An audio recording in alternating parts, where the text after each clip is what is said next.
नमस्कार दोस्तों, मैं देव त्रिपाठी आप सभी का स्वागत करता हूं मेरे और आपके चैनल कस्तूरी काव्य में। तो एक बार मैं फिर हाजिर हूं काव्य पथ सेगमेंट में रस सीरीज की तीसरी वीडियो के साथ।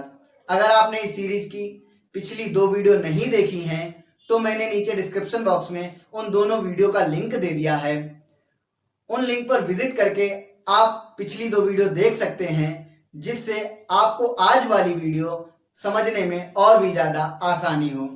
तो ज्यादा समय ना गवाते हुए शुरू करते हैं आज की ये वीडियो।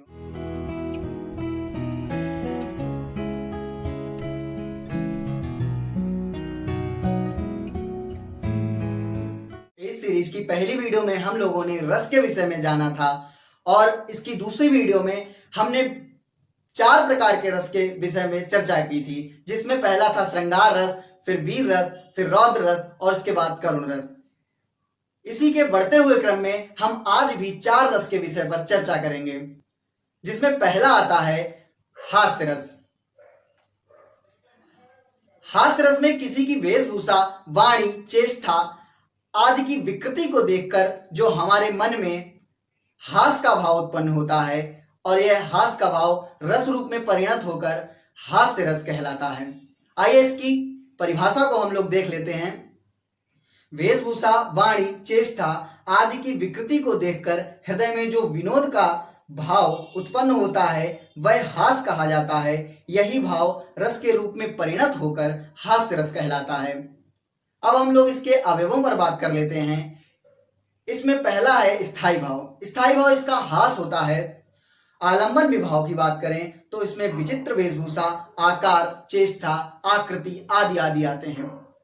उद्दीपन विभाव में हम लोग आलंबन की क्रियाकलाप, आलंबन की अनोखी बातें आदि आदि को पढ़ते हैं।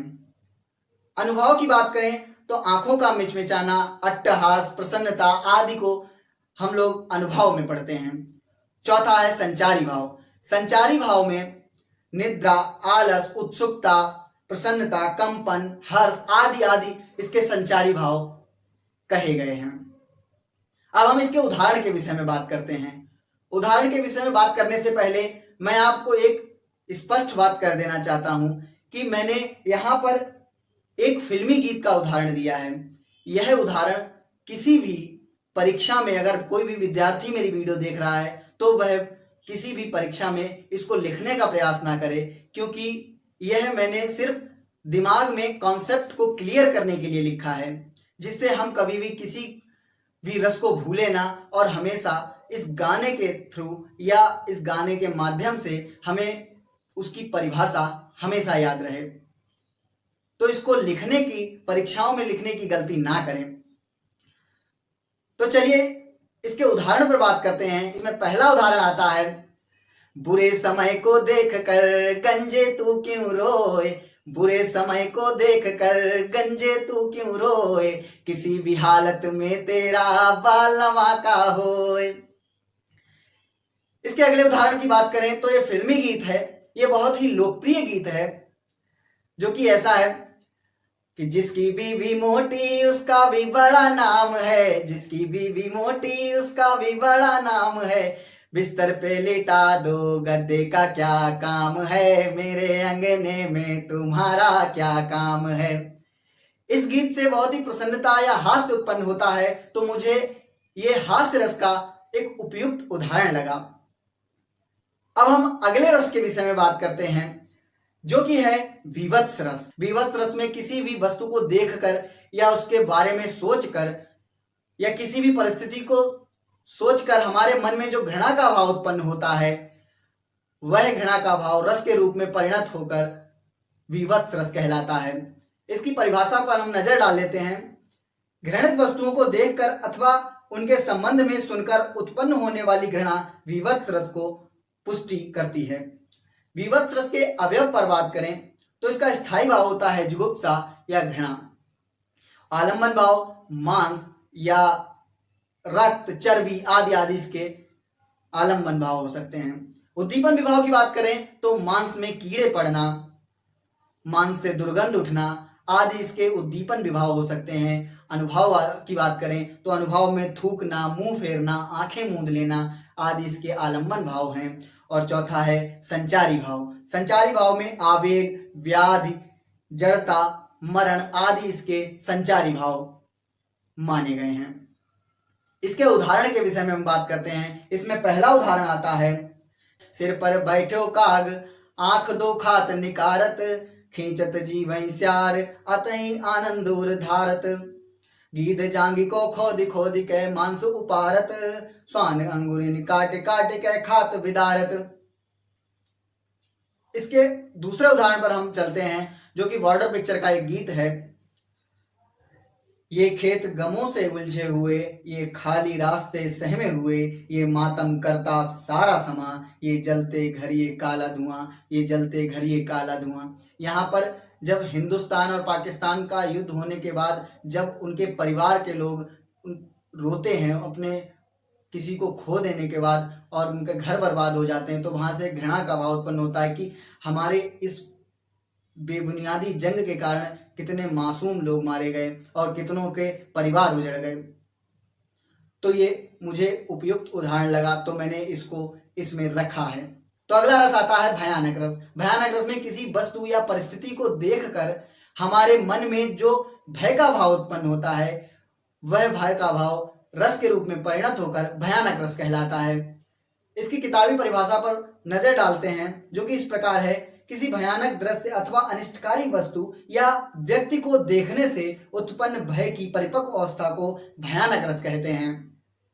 भयानक रस के अवयव पर बात करें तो इसका स्थायी भाव है भय, आलम्बन भाव बाघ, सर्प, शून्य स्थान या वीरान स्थान आदि। उद्दीपन भाव है भयानक वस्तु का स्वर या उसका डरावनापन आदि इसके उद्दीपन विभाव हैं। अनुभव की बात करें तो हाथ पांव कांपना, पसीना आना, आंख मूंदना आदि इसके अनुभव हैं। संचारी भाव में शंका, स्मृति, चिंता, निराशा, आशा, किंग कर्तव्य विमूढ़ मतलब क्या करें क्या ना करें आदि इसके संचारी भाव हैं। अब हम इसके उदाहरण की ओर चलते हैं। इसका उदाहरण में पहला उदाहरण आता है, एक ओर अजगर लखई, एक ओर मृगराय, विकल बटोही पीछे ही पर्यो मूर्छा खाए। अर्थात कि एक तरफ तो अजगर है और दूसरी तरफ सिंह है। उन दोनों को देखकर उनके बीच में जो खड़ा व्यक्ति है वह भय के कारण मूर्छित होकर जमीन पर गिर जाता है। अगला उदाहरण आता है, जो कि फिल्मी गीत नहीं है, रामायण का एक प्रसिद्ध भजन है। जब राम और रावण का युद्ध होने वाला होता है, तब रावण उस युद्ध से एक रात पहले अब भय से सो नहीं पाता है, तो उस परिस्थिति पर यह गीत है, यही रात अंतिम यही रात भारी, यही रात अंतिम यही रात भारी, बस एक रात की अब कहानी है सारी, यही रात अंतिम यही रात भारी। तो इसके बढ़ते हुए क्रम में अब हम अगले रस के विषय में बात करते हैं, जो कि है अद्भुत रस। अद्भुत रस में किसी भी वस्तु या परिस्थिति को देखकर जो हमारे मन में आश्चर्य का भाव उत्पन्न होता है, यह भाव रस के रूप में परिणत होकर अद्भुत रस कहलाता है। इसकी परिभाषा को देखते हैं, किसी असाधारण, अलौकिक या आश्चर्यजनक वस्तु, दृश्य, घटना को देखने से मन में विस्मय या आश्चर्य का भाव जागृत होता है, यही आश्चर्य अद्भुत रस में परिवर्तित होता है। अब हम इसके मुख्य अवयव पर बात करें, जिसमें पहला स्थायी भाव। स्थायी भाव इसका आश्चर्य या विस्मय होता है। आलम्बन भाव अलौकिक या आश्चर्य उत्पन्न कर देने वाली वस्तु या व्यक्ति। उद्दीपन भाव होता है आश्चर्यपूर्ण कारनामा, अलौकिक वस्तु के गुणों का श्रवण करना। अनुभव की बात करें तो इसमें आंखें बड़ी होना, एक टक देखना, ताली बजाना, स्तवित होना आदि इसके अनुभव हैं। चौथा है संचारी भाव। संचारी भाव में जिज्ञासा, आवेग, जड़ता, हर्ष, मति, धृति, भय आदि इसके संचारी भाव आते हैं। अब हम इसके उदाहरण की ओर चलते हैं। इसके उदाहरण में पहला उदाहरण आता है, देखिए यशोदा शिशु के मुख में सकल विश्व की माया, क्षण भर को वह बनी अचेतन, हिल न सकी कोमल काया। यह दोहा उस समय का है जब श्री कृष्ण जी के मुंह में यशोदा मैया सारे ब्रह्मांड को देख लेती हैं और वह आश्चर्य से भर जाती हैं और कुछ देर के लिए स्थगित हो जाती हैं। अब हम इसके अगले उदाहरण की बात करें, जो कि पुरानी फिल्म का एक प्रसिद्ध गीत है।